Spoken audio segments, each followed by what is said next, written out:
सारी प्रमेय पढ़ने के बाद अब हम व्रत संबंधी प्रश्न पढ़ेंगे। चैप्टर 11 अभ्यास 11A। शुरू करने से पहले एक सामान्य जानकारी पर आधारित प्रश्न है।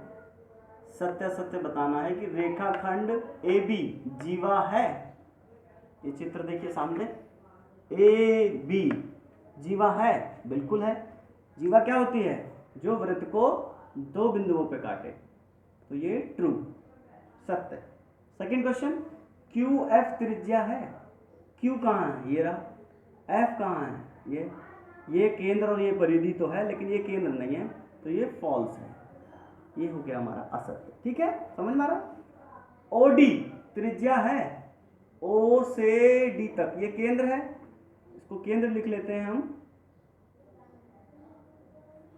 OD।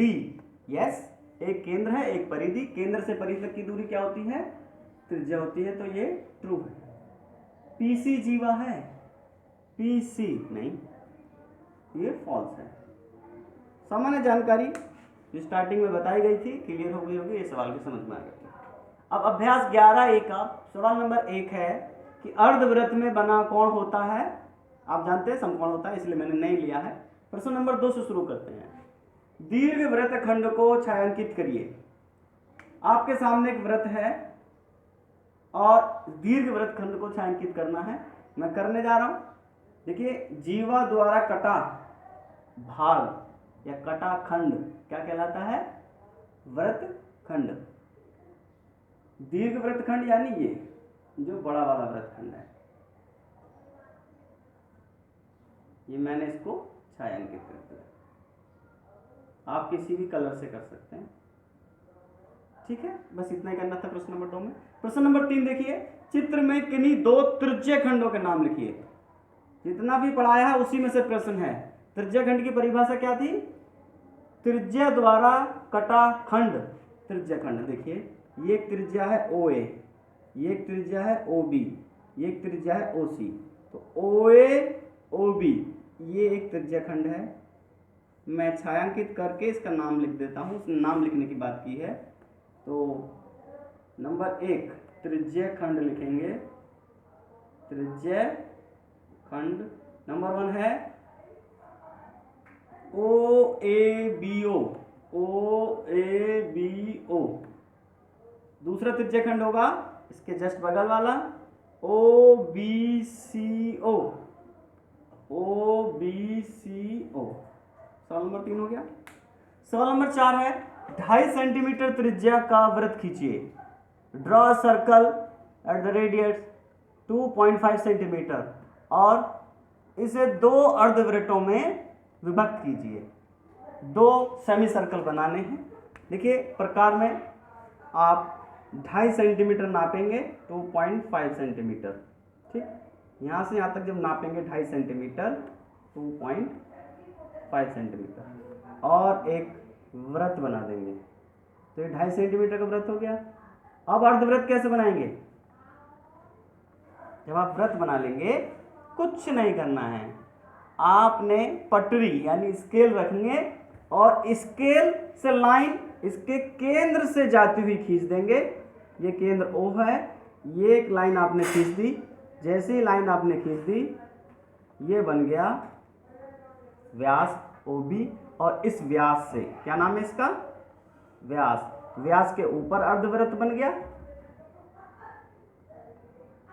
और व्यास के नीचे अर्धवृत्त बन गया।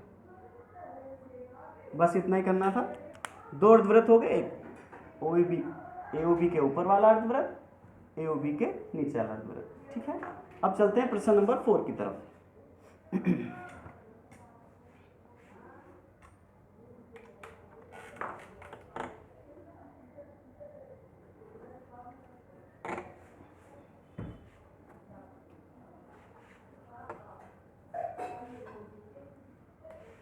तब तक आप ये की पॉइंट ध्यान से पढ़ लीजिए।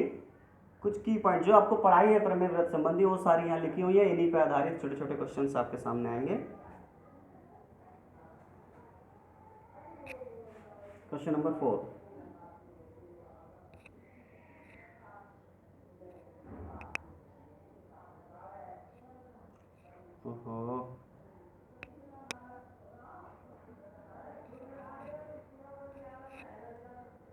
क्वेश्चन नंबर 4 है, ये 4 हो गया ना। क्वेश्चन नंबर 5 देखिए, एक चित्र दिया हुआ है।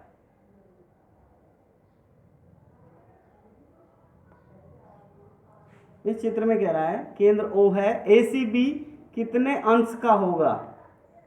ठीक है, AOBC। क्वेश्चन ध्यान से सुन लीजिए, ACB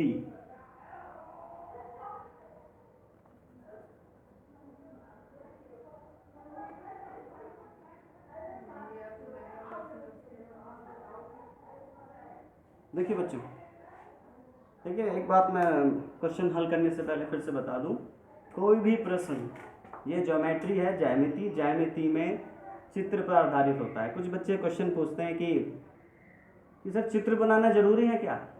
अरे भाई, चित्र बहुत जरूरी है। चित्र बनाना जरूरी अलग चीज होती है, चित्र बनाना क्यों जरूरी है कि चित्र से ही हम सवाल करते हैं, चित्र को ही ध्यान से देखते हैं, डायग्राम को समझो और सवाल अपने हाथ में। अब क्वेश्चन में क्या कहा इसने कि इस चित्र में कोण ACB बताना है, जबकि O वृत्त का केंद्र है। अब देखिए इसका सॉल्यूशन, चुटकियों में सवाल होगा। अब ध्यान से देखिए कि AOB जो रेखा है क्या है? व्यास है, चूंकि AB व्यास है, इसका मतलब कोण ACB अर्धवृत्त में बना कोण है, अर्धवृत्त में बना कोण है। और हम क्या जानते हैं, अर्धवृत्त में बना कोई भी कोण समकोण होता है। इसलिए कोण ACB कितने डिग्री का हो गया? 90 डिग्री का। फिर में याद होनी चाहिए। देखो, उसने ये तो नहीं कहा कि ये अर्धवृत्त में बना कोण है, उसने केवल क्या कहा कि जबकि O वृत्त का केंद्र है। और ये हमने देखा चित्र में कि AOB जो रेखा है वो क्या है? व्यास, क्योंकि इस रेखा के ऊपर ही केंद्र O है। यदि इस रेखा के ऊपर ना होता तो ये व्यास नहीं होता। फिर दूसरे तरीके से सवाल करते हैं। Next question,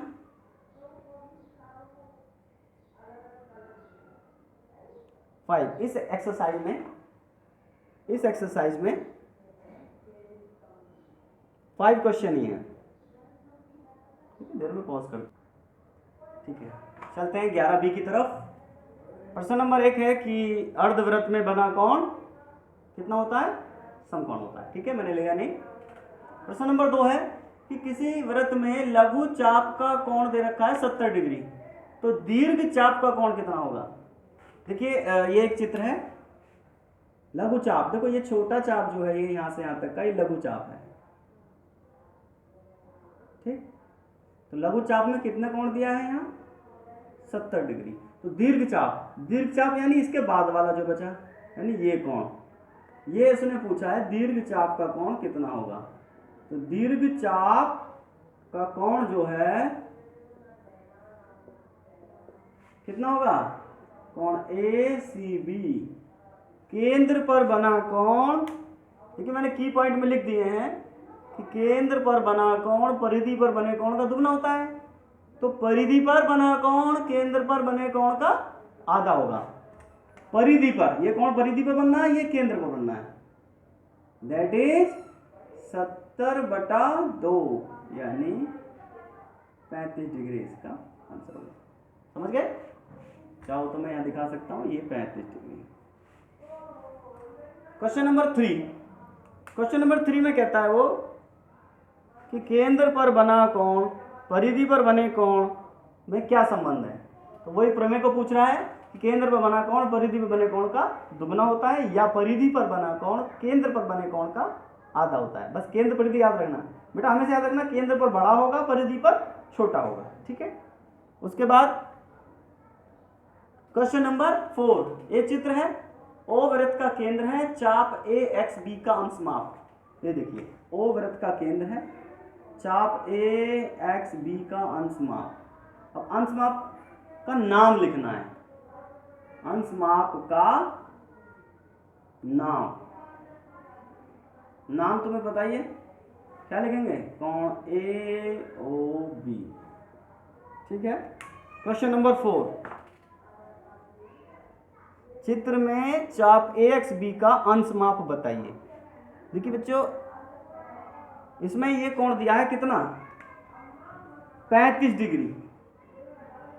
35 degree. ठीक है। ए एक्स बी, यहां पर ए पी बी, क्वेश्चन पूरा लिख लेते हैं हम। कोण ए पी बी 35 डिग्री दिया है, तो चाप ए एक्स बी का अंश माप। ए एक्स बी में कौन सा कोण बना है? ठीक है। तो ए एक्स बी, इस चाप यानी इस चाप द्वारा कौन सा कोण बनेगा? यानी केंद्र पर बना कोण परिधि पर बने कोण का दुगुना होता है। परिधि पर कितना बनना है? 35। 2 गुना 35 कितना हो गया? 70 डिग्री। इसी सवाल का जस्ट अपोजिट है। क्लियर? सवाल नंबर 5, ये चित्र है। ये कह रहा है कि लघु चाप BCD और दीर्घ चाप BAD। लघु चाप BCD और दीर्घ चाप BAD, ये केवल नाम पूछ रहा है। देखिए आकृति में लघु चाप BCD एवं दीर्घ चाप BAD के अंतर्गत कोणों के नाम लिखिए। लघु चाप BCD, देखिए BCD का नाम क्या आएगा बताइए? आप लिखेंगे कोण BCD। ये रचना करेंगे। इस रचना से माफ कीजिएगा, जो कोण बने ये लघु चाप BCD में बना कोण BOD। अच्छा, अब आइए BAD ये दीर्घ चाप है, तो इसके अंदर कौन सा कोण बनेगा? इसके अंदर कौन सा कोण बनेगा? इसके इधर वाला, यानी ये बना आपका लघु दीर्घ। लघु चाप में दीर्घ कोण BOD, ये बनेगा आपका लघु। समझे? दीर्घ चाप BAD ये एक चाप है। ये चाप केंद्र में कितना कोण बनाएगा? BOD, यानी ये वाला कोण। ठीक है। दीर्घ चाप नाम एक जैसा है, लेकिन फर्क क्या है? प्रतिवर्ती कोण बनना है। एक लघु बन रहा है और एक दीर्घ। ठीक है। आइए क्वेश्चन नंबर 6, लास्ट क्वेश्चन है, बहुत इंपॉर्टेंट है, लेकिन इसने इजी करके दिया है, मैं बता देता हूं। उसने कोण AOB दीर्घ, देखो उसी से रिलेटेड है। कोण AOB दीर्घ, AOB यानी ये बड़ा वाला 240 डिग्री। तो ACB, देखिए बच्चों अभी पर मैं पढ़ाई थी आपको, केंद्र पर बना कोण परिधि पे बने कोण का दुगुना होता है। तो यहां से देखिए ये कोण मैं छायांकित कर रहा हूं, ये केंद्र पर कोण बना है। ठीक है।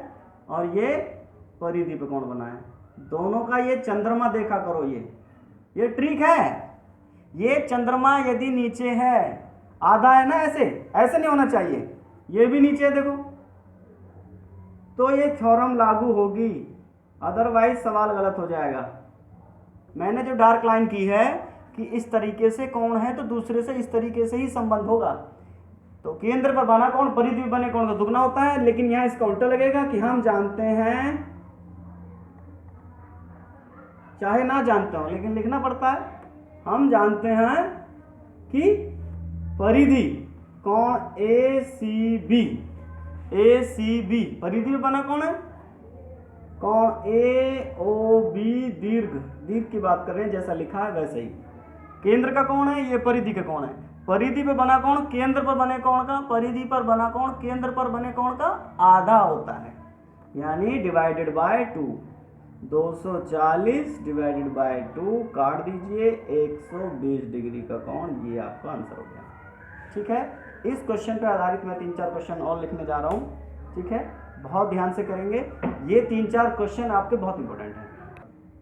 देखो बच्चों, कुछ एक्स्ट्रा क्वेश्चन लिए, इंपॉर्टेंट क्वेश्चन है। ये वो क्वेश्चन है जो 7th के लिए ले लीजिए जानकारी के लिए, लेकिन 8th 9th 10th तक मोस्ट इंपॉर्टेंट क्वेश्चन है, बोर्ड परीक्षा में आएगा क्वेश्चन है।